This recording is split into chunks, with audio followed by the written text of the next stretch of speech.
Retomamos el tema de esta manifestación que realizaron durante la jornada los trabajadores convocados, recordemos, por la Central Unitaria, la CUT, de la provincia de Yanquihue. Y vemos algunas de las imágenes. Claro, se ha evaluado en más de 2.000 personas, como le decíamos en el bloque anterior, las que participaron, entre ellas también representantes no solo del mundo de los trabajadores privados, sino también del mundo público, profesores y por supuesto aquellos que han sido desvinculados de la industria del salmón.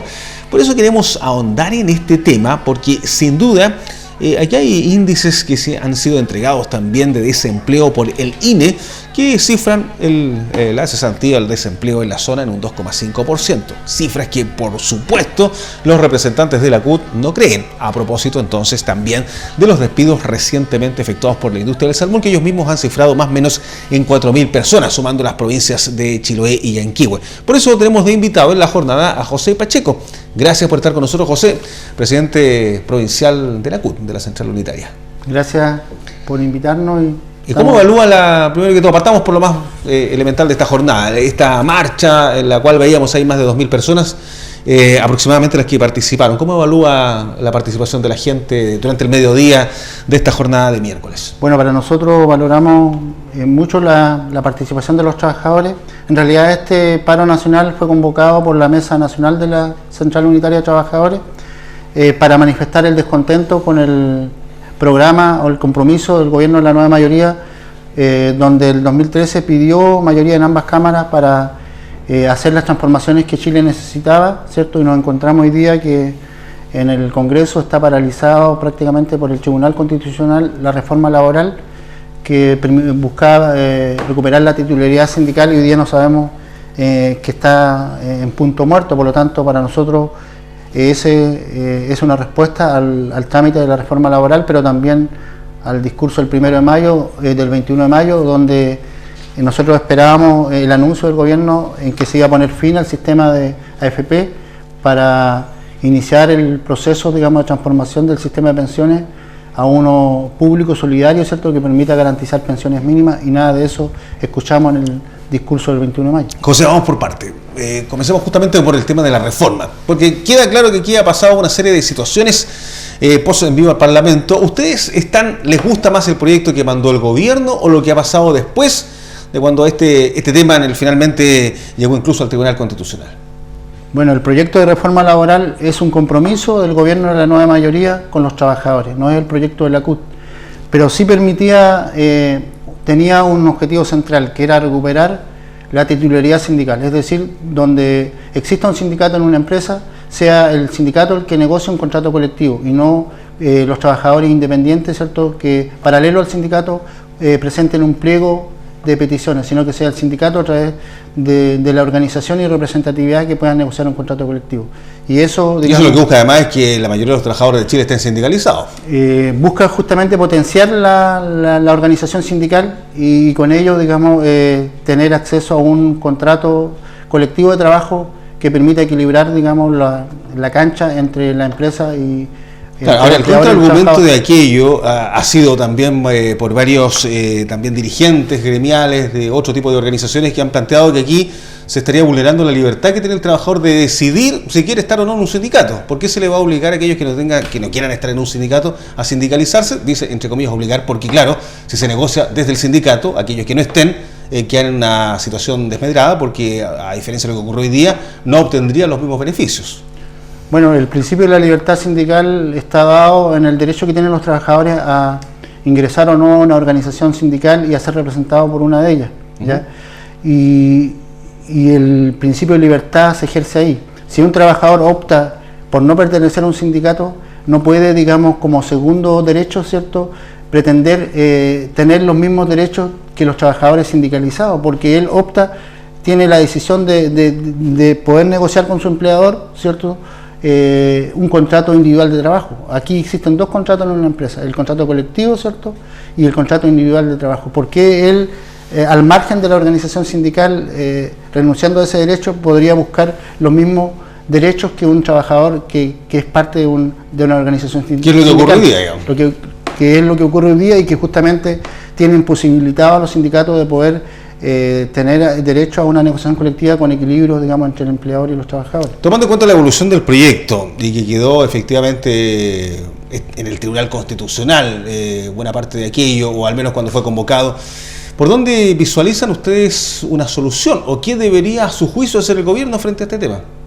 Bueno, nosotros lo que buscábamos era la reposición por la vía de algún proyecto, digamos, de una ley corta, ¿cierto?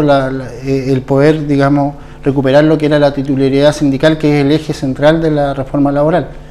Si eso no se logra reponer, bueno, habría que buscar la alternativa de modificar, digamos, la Constitución en lo que tiene que ver con la reclamación que hicieron, digamos, un grupo de parlamentarios, que es el artículo 19 de la Constitución, para poder, digamos, aprobar un proyecto de ley que permita recuperar esa titularidad.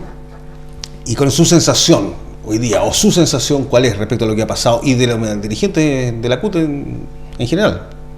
Bueno, queda demostrado de que hoy día la democracia tiene limitaciones, porque uno, digamos, delega en el Parlamento los ciudadanos para que puedan legislar, ¿cierto?, ciertas materias, pero se encuentra de que ese voto soberano se ve limitado por un tribunal que pasa a ser un poder adicional en el Estado que limita el ejercicio de ese derecho. Por lo tanto, hoy día la democracia se encuentra en cierta forma limitada, lo que le da más razón o fuerza de que los trabajadores tenemos que empujar también lo que es la reforma de una nueva Constitución. Porque hoy día esta movilización tenía carácter de advertencia, o al menos así lo dijeron sus dirigentes nacionales.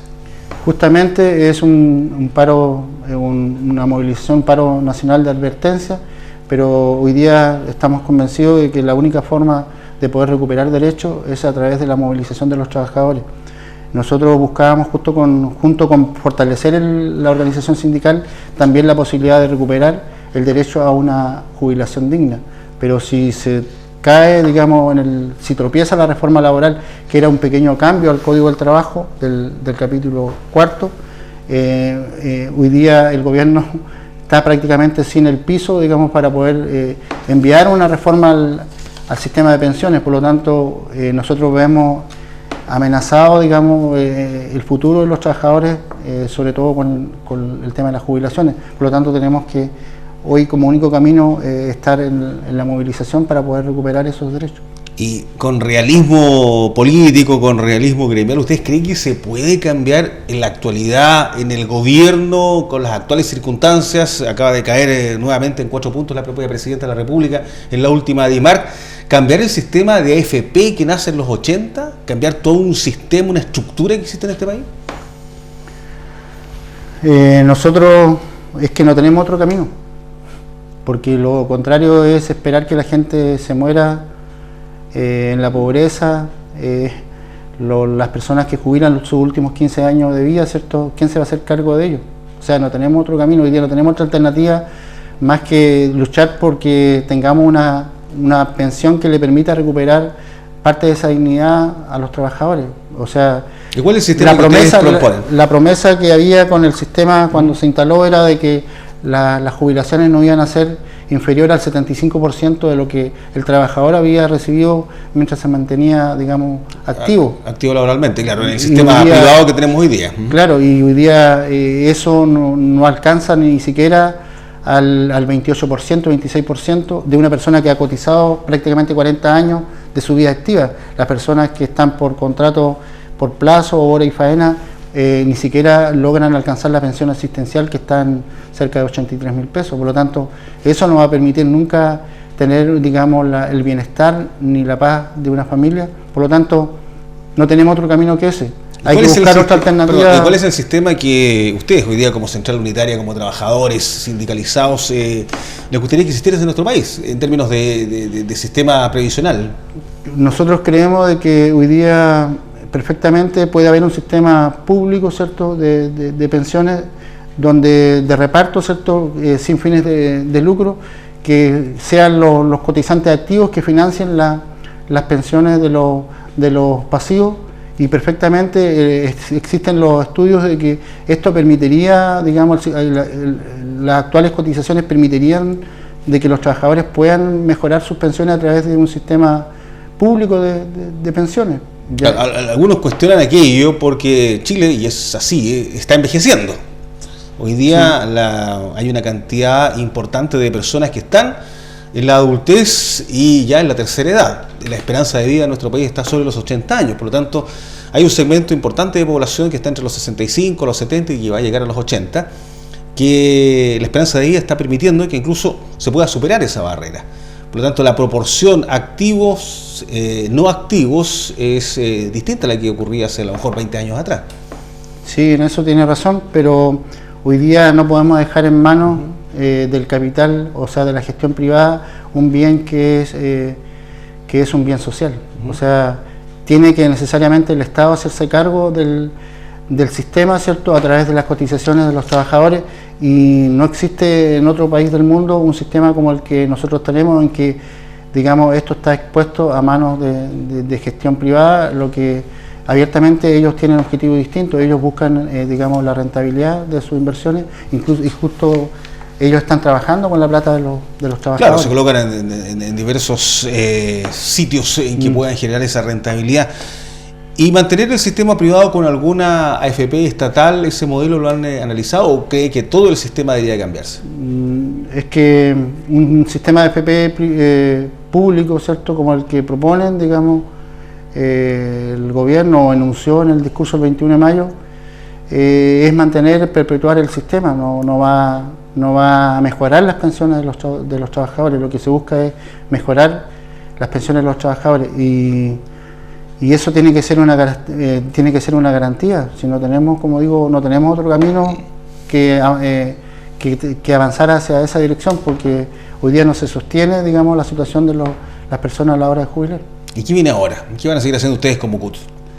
Bueno, hoy día nosotros lo que buscamos es la unidad de los trabajadores, la conciencia en que esto no lo vamos a lograr sino es por la vía de que los mismos trabajadores logremos, digamos, movilizarnos para conseguir este objetivo. Si esto no se va a dar por una ley, esto hay que, digamos, hacerlo a través de la unidad de los trabajadores y movilizarse, digamos, en forma nacional. Tenemos que avanzar hacia un paro nacional de actividades, digamos, para poder conseguir este cambio. ¿Y ese paro cuándo sería? Esto se tiene que construir ya. Esto no es de la noche a la mañana, pero creemos de que esto va a ser la única vía para poder conseguir, digamos, el cambio del sistema. Se lo pregunto porque acá, claro, la marcha de esta jornada sin duda convocó una gran cantidad de personas. Estamos hablando de más de 2.000. Sí. No sé si es la cifra que ustedes también evalúan, digamos. Estas son cifras más o menos oficiales que se han dado públicamente. Pero ¿existe la suficiente fuerza acá en el mundo sindical de la CUT? Se lo pregunto porque durante la Marea Roja, ¿se acuerda? Hubo una marcha ahí que convocaron los pescadores artesanales con algunas otras organizaciones, donde sé que también ustedes participaron. Y ahí hubo más de 10.000 personas en las calles. O sea, ustedes reunieron una quinta parte de aquello. ¿Eso muestra fuerza, muestra falta de organización o muestra simplemente que los pescadores tienen una mayor capacidad de convocatoria? ¿O cuál es su análisis de eso? Lo que ocurre con el fenómeno de la Marea Roja no es o sea, si uno quisiera atribuirse la expresión ciudadana de una movilización como la que ocurrió o la que ocurrieron en forma simultánea en toda la región, es la reacción de la ciudadanía frente a la pérdida de un derecho o el acceso a un derecho como es el concepto de la pesca en general, de la pesca artesanal. La amenaza, o sea, es un tema más transversal, eso, ¿no? Claro, es un valor transversal que hoy día está en juego, el valor que tienen, digamos, los ciudadanos al sentir que se perdía, digamos, como un bien nacional, digamos, de todos los chilenos, y que se había amenazado por la Marea Roja, y por lo tanto causa la adhesión de toda la ciudadanía, y todo el mundo adhirió, ¿cierto? Incluso personas en distintas movilizaciones simultáneas, personas que nunca se habían movilizado lo hicieron, pero eso es la expresión ciudadana por un interés colectivo superior, y ese justamente es el interés colectivo superior que hay que despertar en la defensa de lo que es el derecho, sacar más trabajadores a la calle, más de 2.000, digamos, de la protección. Esto no es de la noche a la mañana. Nosotros en la provincia, en la región, venimos trabajando desde el año 2012. Esto, generar las confianzas, generar la adhesión de la gente, como digo, en un modelo neoliberal donde priman los intereses individuales por sobre los colectivos, no es difícil. Y cuando la gente está endeudada y tiene temor a perder su empleo, ¿cierto? Muchas veces no va a lograr movilizarse durante la jornada activa de una jornada laboral. Por lo tanto, claro, es un tema que hay que trabajar y nosotros, como digo, no tenemos otro camino, otra opción que avanzar en esa dirección y concitar la unidad de todos los trabajadores y que cada organización ya vea lo mejor del otro para poder conquistar este derecho. Y a propósito de empleo, veamos durante la jornada también las estadísticas que entregó el INE. En esta jornada, sí, del último día del mes de mayo, y donde se da una cifra de desempleo para la región de los lagos de un 2,5%, versus un país que está en un 6,4%. Es decir, nuevamente la región de los lagos está en la parte baja de la tabla, es decir, con los índices, justamente es la que tiene el índice de desempleo más bajo del país, seguida solamente por Magallanes y Aysén, que son las dos regiones de más al sur, versus la región, por ejemplo, de Atacama, que es la que tiene el desempleo más alto por sobre el 9%, y de las regiones del sur, también otra importante es la Araucanía, sin duda, que está en torno al 6%. Estas cifras, con todo lo que ha ocurrido, ¿ustedes las consideran válidas? Bueno, yo creo que esto demuestra lo que nosotros siempre hemos dicho, de que las cifras de desempleo en la región no representan la realidad. Ahora el mostrar este dato de la forma que se muestra, sin duda oculta una realidad y le hace mucho daño a la región, lo hemos dicho siempre nosotros, ¿ya? Si no tenemos una información veraz, ya con datos que representen la realidad, no podemos esperar una política pública que permita paliar lo que hoy día tenemos, que es la cesantía que va en aumento, ¿ya?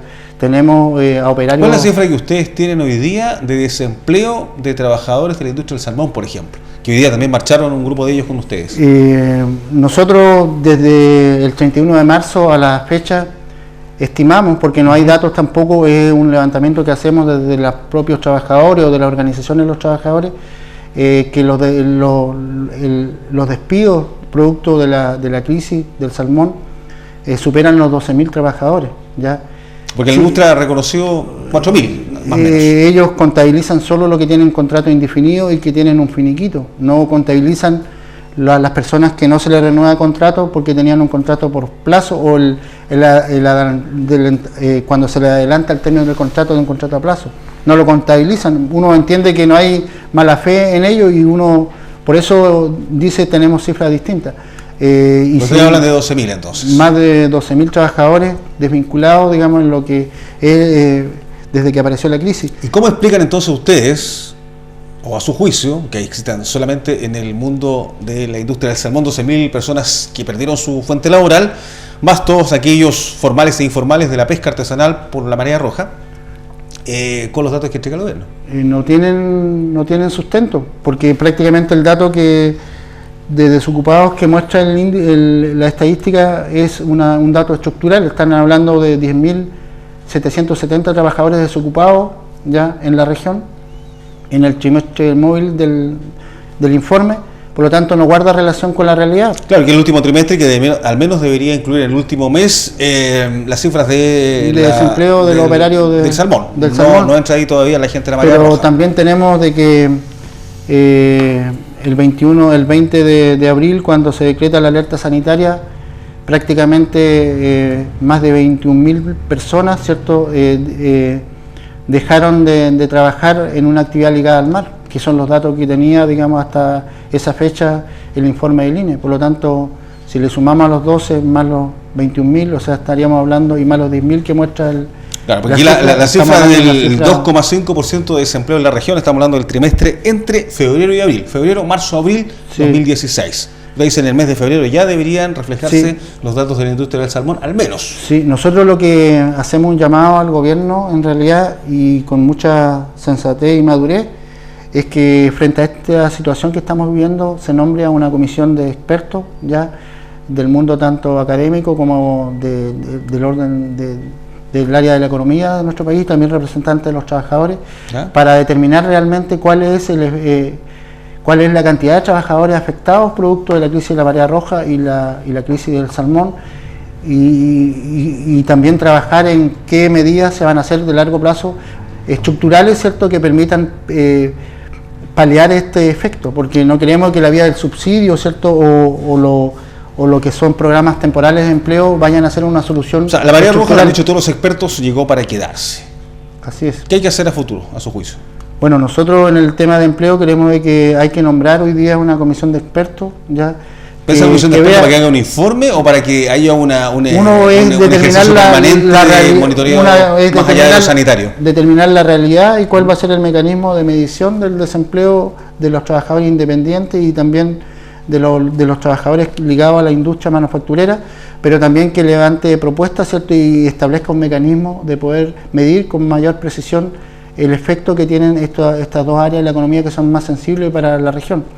Pero también en materia medioambiental creemos nosotros de que la región fue sorprendida por un fenómeno que ha estado siempre, pero que hoy día debería contar con los recursos, ¿cierto?, del Estado para poder tener un centro, digamos, de investigación permanente que cuente con los expertos, pero también con un sistema de medición que permita monitorear el comportamiento de este fenómeno, porque si... O sea, un ente que vaya más allá del Ministerio de Salud, del IFOP, del Instituto de Fomento Pesquero, del Cernapesca, o sea, un organismo que sea exclusivo en la región, sí, para monitoreo de marea roja. Claro, queremos así, eso no es solamente algo que nosotros propongamos, se nos ocurra, es lo que son las voces de personas expertas, científicas, que dicen que hay que hacer y que necesita inversión del Estado. No hay, o sea, si no, los efectos van a ser mayores al futuro, y ya teniendo la certeza de que este es un fenómeno que va con el aumento de la temperatura podría volver a aparecer en otra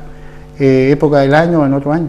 Muchas gracias, José. Hasta una próxima oportunidad. José Pacheco, el presidente provincial de la Central Unitaria de Trabajadores.